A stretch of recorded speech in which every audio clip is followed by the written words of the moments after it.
제1차 탄핵 사태에 의해서 또 제2차 탄핵 사태가 일어나가지고 정말 많은 애국 국민들이 현 시국에 대해서 걱정하고 염려를 많이 합니다.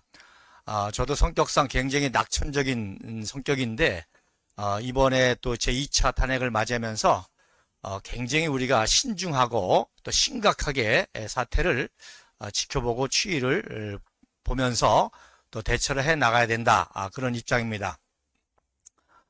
2017년 3.10 때도 제가 이제 연설 순서가 돼가지고 연단 바로 밑에서 다음 연설을 하려고 딱 서 있는데 올라가려고 하는데 누가 핸드폰을 보면서 파면됐다. 그러더라고요. 그래서 연설을 못했는데 저 역시도 그 당시 분위기 여러분 아시는 것처럼 탄핵 기각이 아니라 탄핵 각하였습니다. 그래서 만약에 올라가서 또 탄핵 각하를 외쳤다면 저는 이제 바보가 될 뻔했는데 마침 연설하지 못했습니다. 여러분 저만이 아니라 박근혜 대통령조차도 헌재를 믿었다가 8대0으로 당했습니다. 무슨 얘기냐? 일국의 국가 대통령으로 평생 정치만 하신 분이고 또 모든 정보기관들을 다 통솔했던 분임에도 불구하고 8대0의 탄핵을 당했다는 것은 이건 대한민국의 엄청난 현실을 우리가 깨달아야 된다는 것입니다. 그런데 이번 탄핵은 더 심각하죠. 심지어 현직 대통령을 내란으로 몰고 내란 수계로 몰면서 사형이라는 발언까지 나오기 때문에 이번 사태가 그렇게 만만하지 않습니다. 그래서 많은 분들이 겉으로 2030이 깨어난다, 지지율이 올라간다 하면서 굉장히 안도하고 또 탄핵 기각 각하가 될 것이다라고 안일하게 생각하는데 절대 그렇지 않습니다. 이 종북 좌파 세력이 그렇게 만만한 세력이 아닙니다. 그래서 심각하게는 함남동의 6월 사태까지도 저들을 만들어가지고 그 6월 사태의 모든 책임이 엉뚱한 계엄을 선포한 윤 대통령이 있다 해서 헌재 파면을 아주 쉽게 할 수도 있습니다. 여러분 헌재 파면은요 간단합니다. 이런 국정의 혼란한 책임이 준비 안 된 계엄으로 인한 것이기 때문에 국헌을 물랑케 하고 혼란한 것으로 인해서 파면하고 그래서 조기 대선을 통해서 국민들이 선택하라 이렇게 맡길 수가 있는 겁니다. 그러면 조기 대선으로 국민에게 맡겨버리면 다행히 우파가 되면 우파한테도 헌재는 칭찬을 받고요. 만약에 이재명이가 됐다. 그럼 이재명이한테도 훈장을 받을 수 있는 그래서 헌재 자체도 지금 정치 재판이 됐기 때문에 그런 상황으로 갈 수 있다고 하는 심각한 심각성을 우리가 깨달아야 하는 것입니다. 이런 때에 가장 중요한 것이 뭐냐? 바로 미국도요. 여러분 아시는 것처럼 지난 대선 때 부정선거 굉장히 혼란했지 않습니까? 그래서 우파의 미국인들이 의사당까지 가서 시위됐고 그것이 다 오히려 불법적인 게 돼가지고 결국에 트럼프 대통령이 탄핵을 받는 퇴임 후 탄핵을 받는 지경까지 가지 않았습니까? 결국 미국도 결국에는 헌법적인 시스템에서 이번에 4년 동안 트럼프 대통령이 인내하고 결국 국민의 지지를 받아가지고 트럼프가 됨을 통해서 사태가 진정이 되고 또 트럼프는 그런 지지를 가지고 픽스드 잇이라고 이번에 선거구호를 냈죠. 픽스드 잇, 즉 국가를 개조하겠다는 겁니다. 자, 그렇기 때문에 우리 공화당의 스탠스를 정확하게 해야 되는 것입니다. 그래서 우리 공화당의 스탠스는 뭐냐?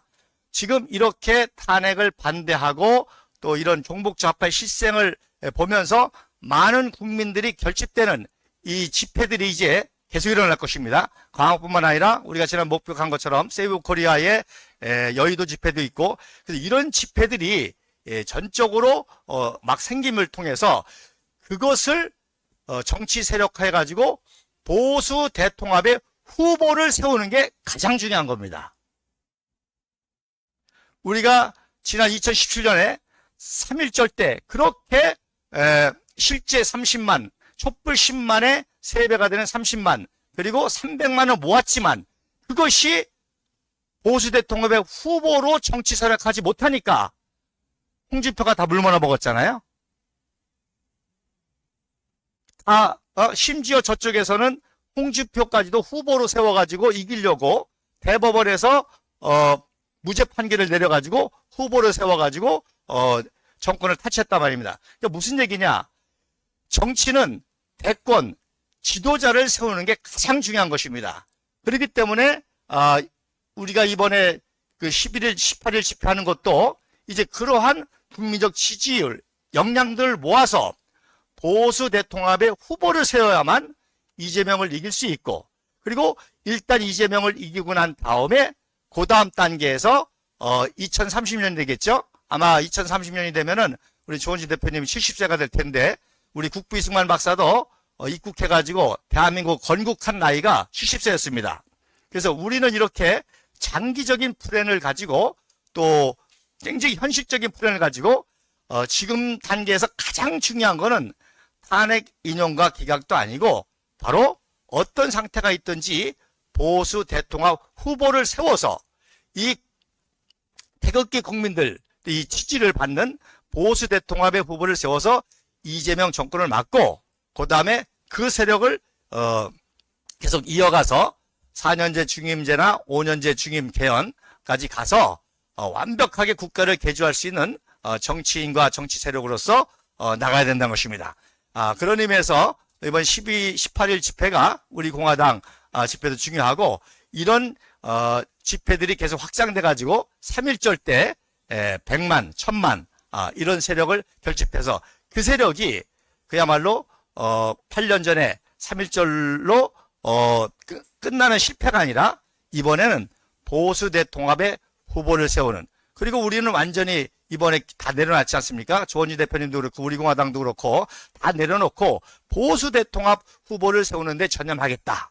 그래서 거기에 역할을 해서 정말 우리 국민들이 원하는 또 우리 공화당의 정체성과 우리가 주장했던 그런 가치와 이것들을 실현할 수 있는 그런 후보를 세워서 이재명 정권을 막고 그 다음에 그 이후까지 이제 더 세력을 넓혀서 우리 대한민국을 픽스드 잇할 수 있는, 개조할 수 있는, 그래서 뭐 좀 구체적으로 나가면 헌법재판소도 해산해서 헌법 수호청을 만든다든지, 또 제주도에 이승만 박사가 그렇게 꿈꾸었던 하와이 진주만과 같은 해군 기지를 세운다든지, 이런 아주 엄청난 프로젝트들을 해서 자유통일까지 갈 수 있는 그런 큰 틀을 보고 우리가 가야 되고, 그 큰 틀을 보고 구체적으로는 18일 집회가 그래서 중요하다는 겁니다.